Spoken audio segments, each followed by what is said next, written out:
शुभ संध्याकाळ मित्रांनो. तर आपण आजपासून शिकणार आहे नफा व तोटा हा डिटेलमध्ये. हा परीक्षेच्या हिशोबाने खूप इम्पॉर्टंट टॉपिक आहे. तरी आपण सगळ्यात पहिले नफा व तोटा काय असतं ते जाणून घेऊ. तोटा म्हणजे मूळ किमतीपेक्षा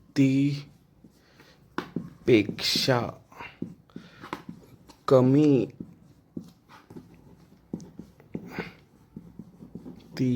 किमतीने एखादी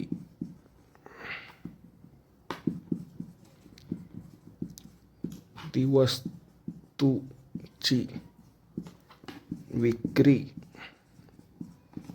करणे म्हणजे तोटा होय. समजा आपण एक मोबाईल